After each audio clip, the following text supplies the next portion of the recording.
Hello everyone, ఇలాంటి videos ముందుగా కావాలి అనుకుంటే వెంటనే మా ఛానల్ని సబ్స్క్రైబ్ చేసుకోండి. అప్కమింగ్ రివ్యూలోకి వెళ్ళిపోదాం. రఘురాం పొలంలో పని చేసుకుంటూ ఉంటారు. జానకి తనకి భోజనం తీసుకుని వస్తుంది. ప్రవల్లిక కూడా అదే టైంకి రఘురాంకి భోజనం తీసుకుని వస్తుంది. జానకిని చూడగానే కొంచెం దూరంలో ఆగిపోతుంది ప్రవల్లిక. ఏవండి, మీకు భోజనం తీసుకుని వచ్చాను అని అంటుంది జానకి. నేను తింటానని నీకు చెప్పలేదు కదా, పదే పదే ఇలా వచ్చి నా మనసుని బాధ పెట్టద్దు అని అంటారు రఘురాం. మన ఇద్దరి బంధం తెగిపోయింది అనగానే మన ఇద్దరి మధ్య చిన్న అపార్థమే ఉంది. ఆ అపార్థం తొలగిపోతే మన ఇద్దరం ఒకటి కావచ్చు. రేపు మన పెళ్లి రోజన్న సంగతి మీకు గుర్తుందా అని అంటుంది జానకి. ఇంతలో ప్రవల్లిక మనసులో అనుకుంటుంది, ఎందుకు గుర్తులేదు? నా బ్రతుకు ఇలా అవ్వడానికి కారణం నీ పెళ్లి రోజే కదే. ఎలాగైనా మీ కుటుంబాన్ని నాశనం చెయ్యాలని కంకణం కట్టుకున్నాను. కానీ ప్రతిరోజు రఘు దగ్గరికి వచ్చి చెప్పిందే చెప్తున్నావు. ఎంతైనా భార్యవి కదా అని అనుకుంటుంది మనసులో ప్రవల్లిక. ఇక రఘురాం జానకితో అంటారు, చూడు, మన పెళ్లి రోజున ఒక పేద జంటికి పెళ్లి చెయ్యాలని ఆశయం మనం పెట్టుకున్నాము. కానీ మన ఇద్దరమే సరిగా లేనప్పుడు ఎదుట వాళ్ళకి మనం నీతులు ఎలా చెప్తాము అని అంటారు. అంటే మనం చెయ్యాలనుకున్న పెళ్ళి చెయ్యలేమా అని అంటుంది. చూడు జానకి, ఎప్పుడు ఏమి ఎలా జరగాలో ఎవ్వరికీ తెలీదు. నేను వ్యవసాయం ఇలా వచ్చి చేసుకుంటానని అనుకున్నానా? కానీ అలా అయ్యింది కదా. పేదవాళ్ళకి పెళ్లి చేయాలని గొప్ప నిర్ణయం తీసుకున్నాము. కానీ మన మనసులు ఇలా మారిపోతాయని ఆ భగవంతుడికి కూడా తెలియదు కదా. అందుకే నేనేమీ చెప్పలేను అని అంటారు. ఇంతలో జానకి ప్రవళికని చూస్తుంది. తన చేతిలో ఉన్న క్యారేజ్ని చూస్తుంది. ఒక్కసారిగా షాక్ అవుతుంది.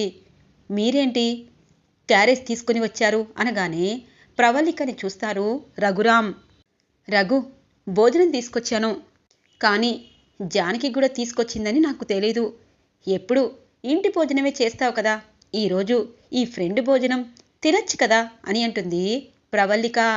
చూడండి ప్రవళిక గారు, భార్యాభర్తలు మాట్లాడుకున్నప్పుడు వేరొకరు వచ్చి మధ్యలో మాట్లాడకూడదు అనగానే జానకి, ప్రవళిక ఎవరో కాదు, తాను నేను కలిసి అనేలోపు రఘు ఎప్పటి నుండో వచ్చే ఒక సామెత చెప్పనా? ఆడవాళ్ళకి ఆడవాళ్లే శత్రువు అంటారు. తను నీ భార్య భోజనం తీసుకుని వచ్చింది, కానీ నేను కూడా భోజనం తీసుకొచ్చానని కోపంగా మాట్లాడుతుంది. అవును కదా జానకి గారు అని అంటుంది ప్రవళిక. అదేమీ కాదు, మీరు కావాలనే ఇక్కడికి ప్రతిరోజు భోజనం తీసుకుని వస్తున్నారా? ఈరోజే వస్తున్నారా అని అంటుంది జానకి. జానకి, తను ప్రతిరోజు భోజనం తీసుకురావాలని ఎక్కడా లేదు. అయినా నువ్వు చేసిన భోజనం నేను తినను అని అంటారు రఘురాం. అలా అయితే ఆ ప్రవళిక భోజనమైనా భోజనం చేయండి. మీరు కడుపు నిండా భోజనం చేయడమే నాకు కావాలి అనగానే ప్రవళిక, ఇక్కడికి భోజనం తీసుకురావద్దు, నేను ఇంటికి వెళ్తాను అనగానే రఘు, ఎందుకలా అనుకుంటావు? నీ భార్య తీసుకొచ్చిన భోజనం నువ్వు తినలేదు, కనీసం నేను తీసుకొచ్చిందైనా తిను రఘు. ఇంత ఎండలో పని చేస్తున్నావు, ఎంతగా అలసిపోతున్నావో.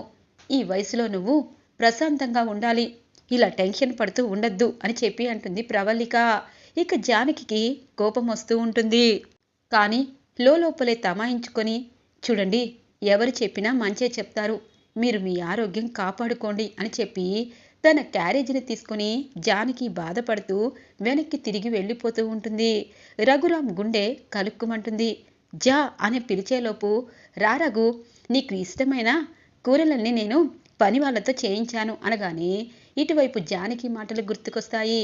మీకు ఇష్టమైనవన్నీ స్వయంగా నేనే తీసుకువచ్చాను, నేనే వండాను అన్న మాట ఇంతకు ముందు అన్నది గుర్తు చేసుకుంటాడు. ఇక రఘురాం ప్రవళిక వైపు చూస్తారు. ఇక ప్రవళిక, రా రఘు, భోజనం వడ్డిస్తాను అని అంటుంది. ఇక రఘురాం కూర్చొని భోజనం చేస్తూ ఉంటారు. దూరంగా జానకి వెళ్తూ ఉంటే జానకి వైపే చూస్తూ ఉంటారు. ఇదేంటి, నేను భోజనం వడ్డిస్తూ ఉంటే భార్య వెళ్తున్న వైపు చూస్తున్నావు? ఎంతైనా ఇష్టం లేకున్నా ఇష్టపడి చేసుకున్నట్టు ఎంత బిల్డప్ ఇస్తావు? చెప్తాను, మీ ఇద్దరు ఇలాగే దూరం అవడానికి నేను అన్నీ చేస్తాను అని అనుకుంటుంది ప్రవళిక. తెల్లగా తెల్లవారుతుంది. ఆద్య శ్రీను రెడీ అవుతారు. పెద్దమ్మ రెడీ అయిపోయావా అనగానే, రెడీ అయ్యాను ఆద్య, కానీ మీ పెదనాన్న గుడికి వస్తారా? నేను ఆ పేద జంటకి మాట ఇచ్చాను, ఆ మాట తప్పకూడదు కదా అనగానే, అయ్యో పెద్దమ్మ, అన్నీ మేము చూసుకుంటాము, గుడిలో అన్నీ రెడీ చేసేశాము అని అంటుంది ఆద్య. అవును అత్తయ్య, మన రామ ఆద్య కలిసి మంచి ప్లాన్ వేశారు. రామలక్ష్మి ఖచ్చితంగా మామయ్యని తీసుకుని వస్తుంది గుడికి. నువ్వు ఇప్పుడు వెళ్తావు, అక్కడ మీ ఇద్దరూ కలిసి పేద జంటకి పెళ్లి చేస్తారు.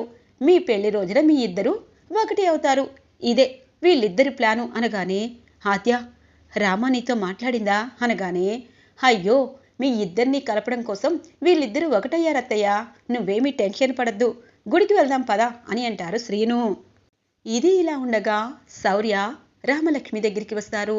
రామ, మామయ్యని ఎలా ఒప్పిద్దాము? ఈరోజు పెళ్లి రోజు కదా, ఖచ్చితంగా మామయ్య కోపంగానే ఉంటారు. మరి నువ్వేం చేయాలనుకుంటున్నావు అని అంటారు. సార్, నేను నాన్నకి ఏదో ఒకటి చెప్తాను. పొలంకి వెళ్ళేలోపు నాన్నకి గుడికి వెళ్దామని చెప్దాము. గుడి అంటే నాన్న వస్తారు. పెళ్లి రోజు కాబట్టి ఖచ్చితంగా అమ్మా నాన్న పేరు మీద అర్చన చేయిస్తానని చెప్తాను అని అంటుంది రామలక్ష్మి. అలా అయితే మామయ్య వస్తారులే, మామయ్య పొలంకి వెళ్ళేలోపు చెప్పేసే అని అంటారు శౌర్య. ఇంతలో ప్రవల్లిక వస్తుంది. సుందరమ్మ, పార్వతి, పద్మావతి షాక్ అవుతారు. వెంకట్రావు ఎదురెళ్ళి, అమ్మా చెల్లమ్మా, నీ రాకతో మా ఇల్లు పావనమైపోతుంది, తెచ్చావా అని అంటారు.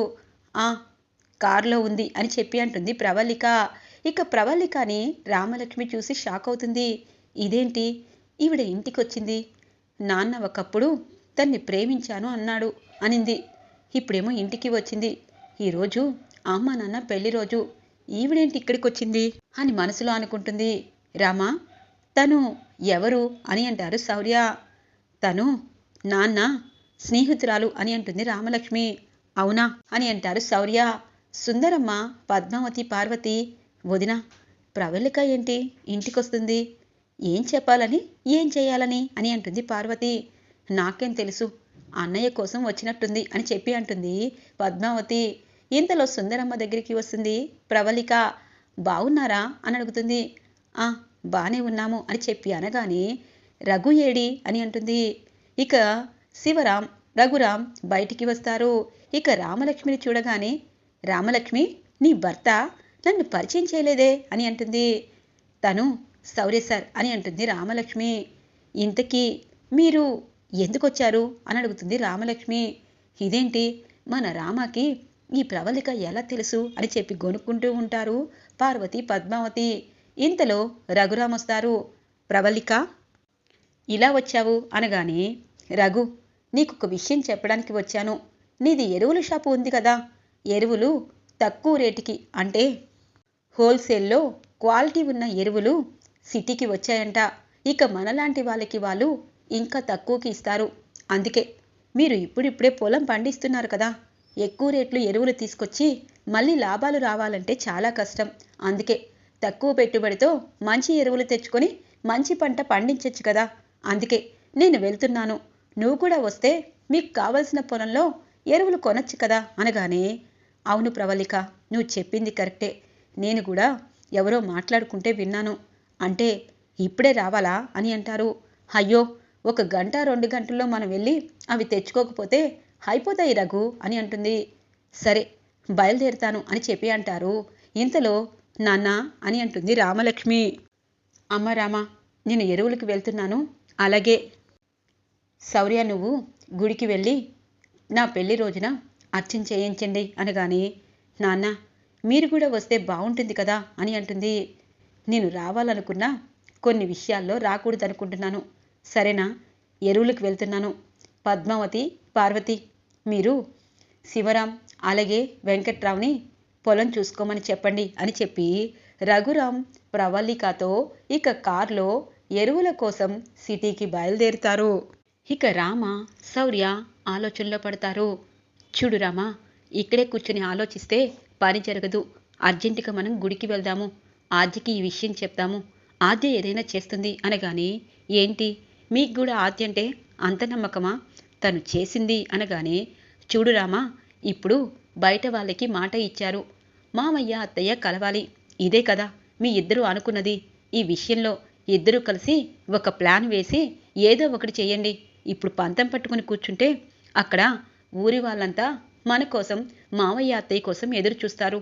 అసలే పేదింటి జంటకి ప్రతి సంవత్సరం పెళ్లి చేస్తాననుకున్న మామయ్య అత్తయ్య ఆశయానికి తూట్లు పొడిచినట్టే అని అంటారు శౌర్య. సరే వెళ్దాం సార్ అని చెప్పి గుడికి వస్తుంది రామలక్ష్మి, శౌర్య. ఇక జానకి అలాగే ఆద్య, శ్రీను గుడికి చేరుకుంటారు. ఊరి పెద్దవాళ్ళంతా జానకికి నమస్కారం చేస్తారు. అమ్మా, పెళ్లి కొడుకు పెళ్లి కూతురు ఇద్దరు మీరిచ్చిన బట్టలు కట్టుకొని రెడీగా ఉన్నారు. అలాగే తాలిబొట్టు అన్నీ సమకూర్చారు కదా అనగానే, అన్నీ అయిపోయాయి పంతులు గారు అని అంటుంది ఆద్య. ఇక గుడిలో కొత్త జంట వీళ్ళిద్దరి ఆశీర్వాదం కోసం, పెళ్లి వాళ్ళిద్దరూ దగ్గరుండి జరిపించడం కోసం ఎదురు చూస్తూ ఉంటారు. ఇంతలో రామ, శౌర్య వస్తారు. ఏంటి మీరిద్దరే వచ్చారు, మామయ్య ఏడి అని అంటారు శ్రీను. బావా, నాన్న ప్రవళికతో పాటు సిటీకి వెళ్ళాడు, టౌన్కి వెళ్ళి ఎరువులు కొనడానికి అనగానే, అదేంటి అలా అంటావేంటి రామా, ఇక్కడ పేద జంటికి పెళ్లి చేయాలి కదా, మాట ఇచ్చాను కదా అనగానే, అమ్మా మాట ఇచ్చావు, కంగారు పడద్దు, నాన్న ఖచ్చితంగా వస్తాడు, నువ్వేమీ టెన్షన్ పడద్దు, మీ ఇద్దరు దగ్గరుండి ఆ పేద జంటికి పెళ్లి చేస్తారు అనగానే, ఎలా చేస్తారు రామా, పెదనాన్న వెళ్తున్నప్పుడు నువ్వు విషయం చెప్పావా అని అంటుంది. చెప్పాను, కానీ నాన్న నన్ను సార్ని వెళ్ళి అర్చన చేయమన్నారు, కానీ నాన్న ఖచ్చితంగా ఇక్కడికి రావాలి అని అంటుంది రామలక్ష్మి. ఇక శౌర్య అలాగే ఆద్య, ఇటువైపు శ్రీను అలాగే రామలక్ష్మి నలుగురు గుడి బయటికి వస్తారు. చెప్పు ఏంటి, ఇప్పుడు పెదనాన్న త్వరగా ఇక్కడికి రావాలి అని అంటుంది ఆద్య. నాకు తెలుసు, ఊరి ప్రజల అందరి ముందు నాన్న పరువు అమ్మ పరువు పోతుంది, నాన్న తప్పకుండా వస్తాడు అని అంటుంది రామలక్ష్మి. ఎలా వస్తాడు అనగానే, అదిగో ఆ పేదింటి జంట ఇద్దరూ పెళ్ళి చేసుకుంటాము అని చెప్పి వీళ్ళిద్దరూ అన్నారు, కానీ మన పెళ్ళి జరిపించాలని వీళ్ళు అనుకోవటం లేదు అని చెప్పి వాళ్ళతోనే ఒక నాటకాన్ని క్రియేట్ చేసి షూట్ చేసి నాన్న ఫోన్కి పంపిస్తాను అని అంటుంది. రామా, అలా చేస్తే పెదనాన్న నమ్మడు అనగానే, నీకు తెలీదులే మా నాన్న గురించి, పదండి అక్కడికి వెళ్ళి నేను చెప్పింది చెప్పినట్టు చెయ్యి బావా అని అంటుంది. సరే అని చెప్పి అంటారు శ్రీను. ఇక ఆ పేద జంట దగ్గరికి వచ్చి వాళ్ళిద్దరూ గొడవ పడినట్టు నాటకం ఆడమంటుంది రామలక్ష్మి. అవును, ఈ ఊళ్ళో పెద్దవారు మాటిస్తారు, అయినా నువ్వు పేదవాళ్ళకి చేస్తారని ఇక్కడ అన్న మాటలు నమ్ముకొని ఇక్కడికి వచ్చేశావు. అయినా మా అమ్మ వాళ్ళు పేదవాళ్ళే గాని నన్ను ఒక అయి చేతిలో పెట్టాలనుకున్నారు, నిన్ను ఇష్టపడ్డాను కాబట్టి వచ్చేశాను. ఇక ఈ పెళ్ళి అవదు, ఈ పేదింటి అమ్మాయి ఇలాగే ఉండిపోతుంది, ఇప్పటికైనా నేను కళ్ళు తెరుస్తాను, వెళ్ళిపోతున్నాను అనగానే, అయ్యో ఆగండి, మా నాన్న మా అమ్మ వస్తారు అని అంటుంది రామ. అవును, పెదనాన్న పెద్దమ్మ మాట ఇచ్చారంటే ఆ మాటకి కట్టుబడతారు, పెళ్ళి అవ్వకముందే మీరిద్దరూ ఇలా గొడవ పడుతున్నారు అనగానే, మీ వల్లే, ఎందుకంటే పెద్దింటి వారు కానీ మీరు మాత్రం మా ఇద్దరికి చేయవలసిన ఏ కార్యక్రమం చేయలేదు. ముందు జానకి గారు అన్నీ తీసుకుని వచ్చినా తన భర్త రఘురాం గారు ఎక్కడా లేరు, ఈ ఊళ్ళో పేద జంటలకి పెళ్లి చేస్తామని చెప్పడమే గాని ఏదీ చేయటం లేదు, ఇక మా లాంటి వారికి నొయ్య గొయ్య చూసుకోవాలి రా అని అంటుంది. అవును, నువ్వు లేకపోతే నేను ఉండను, నేను చచ్చిపోతాను అని చెప్పి అంటూ ఉండగానే షూట్ చేసుకుంటూ ఉంటుంది రామలక్ష్మి. ఇక వాళ్ళిద్దరి వీడియోని తీసుకొస్తుంది. మేడం, నిజంగా మేమిద్దరం ఇలా చేస్తే మీ అమ్మ మీ నాన్నగారు కలుస్తారా అని అంటారు ఆ పేద జంట. తప్పకుండా, ఎందుకంటే మీకు పెళ్లి చేసి వాళ్ళిద్దరు కూడా కలిసిపోవాలని ఇలా చేస్తున్నాము, అమ్మ నాన్న ఖచ్చితంగా ఈ వీడియో తీసుకుని వస్తారు అనగానే ఆద్య అంటుంది, రామలక్ష్మి నాకు భయంగా ఉంది అనగానే, నీకెందుకు భయం, మా అమ్మ నాన్న ఎలాగైనా కలవాలని నేను మనసులో గట్టిగా నిర్ణయించుకున్నాను, అందుకే ఇలా చేస్తున్నాను. బావా, సౌర్య సార్, మీరిద్దరూ నాన్న వెళ్తున్న కారుకి అడ్డుగా వెళ్ళి ఈ వీడియో చూపించండి, ఖచ్చితంగా నాన్న వస్తారు అని అంటుంది రామలక్ష్మి. ఇక శౌర్య అలాగే ఇటువైపు శ్రీను ఇద్దరూ కలిసి రఘురాం వెళ్తున్న కారు వైపు వెనకాల నుండి వెళ్తూ ఉంటారు. ఇదేంటి రఘు, ఏంటి ఇంత డల్గా ఉన్నావు, ఏమైంది అని అడుగుతారు. ప్రవళిక ప్రవళిక ఎరువులు తక్కువకు వస్తాయని వచ్చాను కానీ నాకు తక్కువ ఎక్కువని కాదు. ఈరోజు నా పెళ్లి రోజు, అలాగే నిన్ను మోసం చేశానన్న రోజు కూడా నీతో నేను మాట్లాడాలని వస్తున్నాను అనగానే, రఘు ఆ విషయాలన్నీ ఇప్పుడెందుకు, నీ భార్య నీతో పాటు లేదు, అలాగే నువ్వు ఒంటరిగా ఉన్నావు, ప్రశాంతంగా ఉండు అని అంటుంది ప్రవళిక. ఇంతలో శ్రీను అలాగే శౌర్య కరెక్ట్గా కారుకి ఎదురొస్తారు. ఒక్కసారిగా కారు సడన్ బ్రేక్ వేస్తుంది ప్రవళిక. ఇక రఘురాం హుటాహుటిన దిగుతారు. ఏమైంది అని చెప్పి అడగగానే ఇక తన సెల్ ఫోన్లో వీడియోని చూపిస్తారు. ఒక్కసారిగా ఉలిక్కి పడతారు. ఇక రఘురాం, మామయ్య మీరు లేకపోవడంతో ఆ ప్రేమ జంట పాపం చనిపోవాలనుకుంటున్నారు, అందుకే మీరు వచ్చి వాళ్ళిద్దరి పెళ్లి జరిపించండి, నమ్మకం కలిగించండి అని అంటారు శౌర్య. అవును మామయ్య, మీరు రాకపోతే వాళ్ళిద్దరినీ అత్తయ్య ఆపుతుంది, అత్తయ్య ఎంతసేపు ఆపుతుంది అనగానే ప్రవళిక, అర్జెంటుగా గుడికి వెళ్దాము అని అంటారు. రఘు, మనం ఎరువులకి అనగానే అక్కడ 2 ప్రాణాలు అనగానే ఇక తప్పక కారులో ఇక రఘురామ్ని తీసుకుని వచ్చి ఈ రోజు నీ పెళ్లి రోజుని జరిపించకుండా ఈ ఊళ్ళో మీ పరువు పోవాలని నేను ప్లాన్ వేస్తే ఈ ప్లాన్ని ఇలా రివర్స్గా అయ్యిందేంటి, అసలు ఇదంతా ఏంటి అని చెప్పి అనుకుంటుంది ప్రవళిక. ఇక స్పీడ్గా గుడికి చేరుకుంటారు.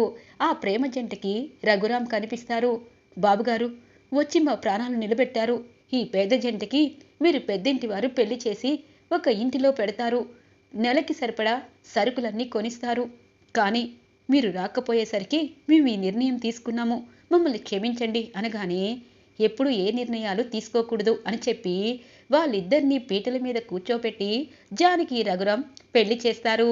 ఆద్య, శ్రీను, శౌర్య ఇక రామలక్ష్మి నలుగురు సంతోషంగా ఫీల్ అవుతారు. ఆ ప్రేమ జంటకి పెళ్లి చేసి ఇక రఘురాం, జానకి పెళ్లి రోజు వేడుకని ఒకే గుడిలో ఇద్దరిని కలిపి ప్రశాంతంగా ఒకరి ముఖం ఒకరు చూసుకుంటారు. ఈరోజు ఈ ఎపిసోడ్ ఇలా ఇంట్రెస్టింగ్గా ఎండ్ అవుతుంది ఫ్రెండ్స్. రాబోయే ఎపిసోడ్స్ కోసం మా ఛానల్ని సబ్స్క్రైబ్ చేసుకోండి. Thanks for watching friends.